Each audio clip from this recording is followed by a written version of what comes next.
Sagittarius, hi. Welcome to Mystic Queen PH. At titignan natin ang energies ng inyong love life ngayong July 2024. Ayan. So if you're interested in private readings, meron tayong link sa description at sa pinned comment. Pakicheck nyo na lang. So let's see, Sag. Unahin natin yung mga Sagittarius na in a relationship for July 2024. You have the Magician. So energy ng Virgo at Gemini, the Emperor. Energy ng Aries. Oh, the Tower. Okay. I feel like meron ditong makikipag-ayos sa inyo, no? Pwedeng hindi pa naman kayo naghihiwalay ng person na to. Pwedeng nagkaroon lang kayo ng problema, away, misunderstanding. And this person is going to try yung best niya para maayos yung relationship. Pwede itong reversal yung roles. Pwede ikaw yung mag-reach out sa person mo. Lalo na kung meron na kayong mga anak, no? With the Ten of Cups, I think you are more focused on yung relationship ninyo sa family, especially if you already have kids. You have the Seven of Pentacles, the Nine of Cups, okay, and the Ten of Swords. Yeah, I think meron ditong patatawarin, no? Aayusin kung ano yung naging problema sa relationship ninyo. Kumbaga parang meron ditong mga ngako, no? Na aayusin ko na, let's make this work. Kumbaga, you are going to let go of anything na nangyari sa past na yon, and you want to focus more on building a happy family, a happy life with your partner, no? Guarded. Yes. I think you have a lot of realization in this relationship. Lalo na kung nagkaroon ng distance between the two of you, ng space between the two of you, yung tipong hindi naman kayo talaga naghiwalay pero hindi lang kayo nag-uusap or nag-iiwasan kayo, and you have learned your lesson in this relationship. I also see na yung iba sa inyo, kung ano yung nararamdaman nyo na hindi nyo na-express sa person nyo, sinusulat nyo na lang, no?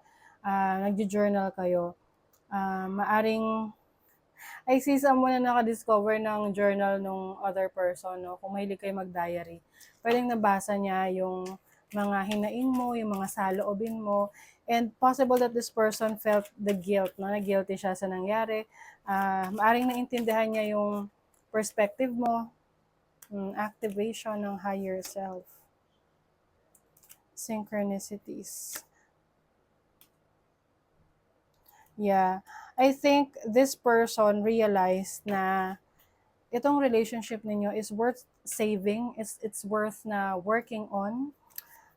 Pwedeng ikaw yung umiwas sa kanya, pero itong person na to, pwedeng siya ay sinurprise ka, binisita ka,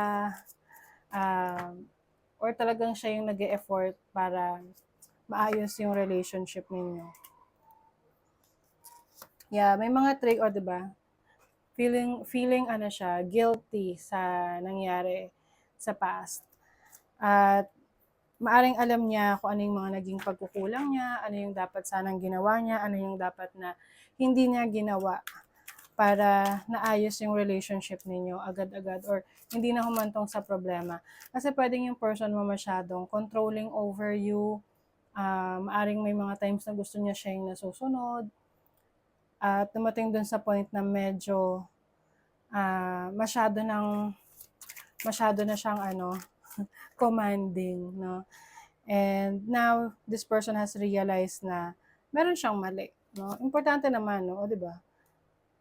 Payback, revenge. So talagang I think trinay mong intindihan tong person na to hanggang dumating dun sa point na gusto mo na mag-give up.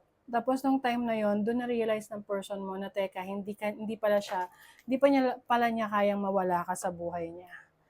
So, gumawa siya ng paraan para maayos yung relationship ninyo. Pwedeng ito ay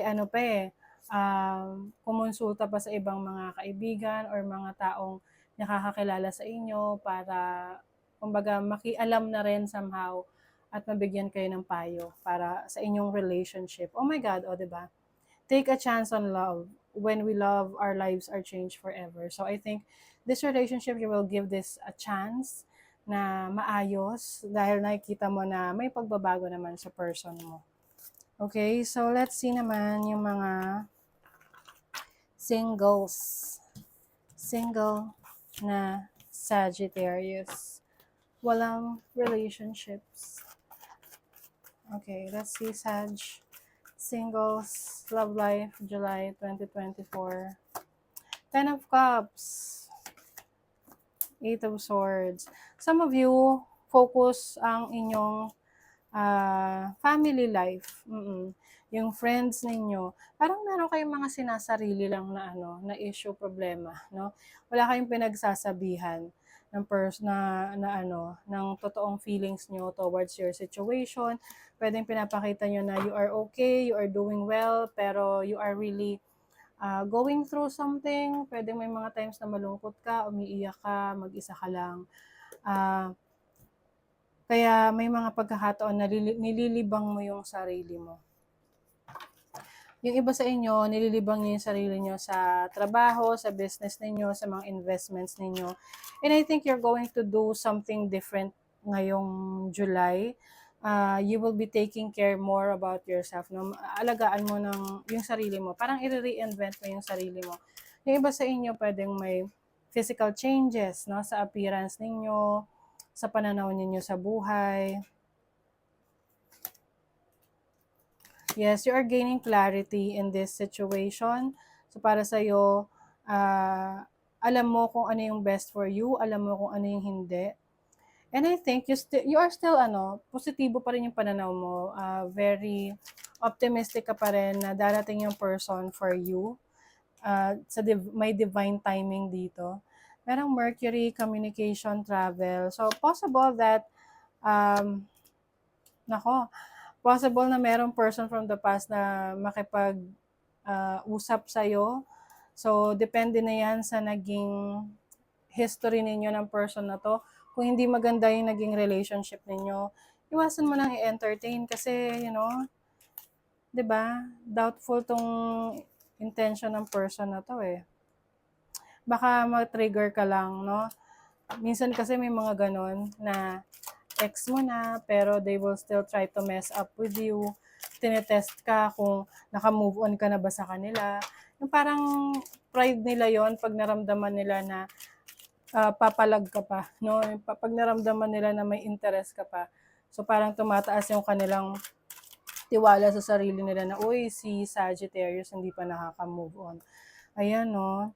May toxic patterns na kailangan mo nang iwasan. Yes, you are awakening. You're spiritually awakening. Kailangan mo tong paglabanan, Sagittarius. Kasi it's either maka-move on ka or maka-recover ka from this past, from this toxic energy, or hihilain ka ulit pabalik dun sa ganong situation kung bibigyan mo tong tao na to ng chance. Ayan, no? Maaring makipag-ano to sa'yo eh. Makipag-compromise. Oo. So, depende na yan kung anong agreement ninyo.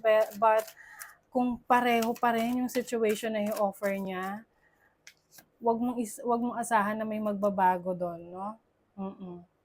So, I think you are also going to celebrate your life. Mas magiging focus ka sa iyong mga talents, sa skills mo, sa gifts mo.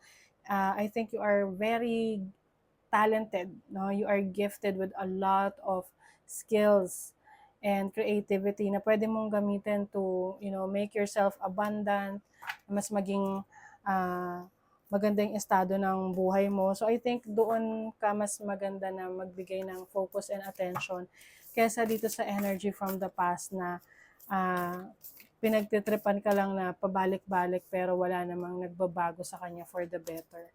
So, there's passion. Light up your life by honoring your deepest desires. Yes. Ano ba yung deepest desires mo? Ano ba yung gusto mong ma-achieve sa buhay mo? Yun yung bigyan mo ng focus and attention. Kasi yun yung magbibigay sa'yo ng inspiration to do better, to be better, diba? And, kumbaga, when you look back, ma-realize mo na, tama pala yung naging decision mo. At mapapatunayan mo dun sa person mo that you are stronger than your person realize, no? Kumbaga, hindi ka yung tipong kahit anong oras pwedeng balikan, no? You are someone na may paninindigan at focus na maipagpatuloy yung buhay mo kahit wala tong taong to, and to still be even more successful. Okay? So that is your reading, Sagittarius. Thank you so much. Bye.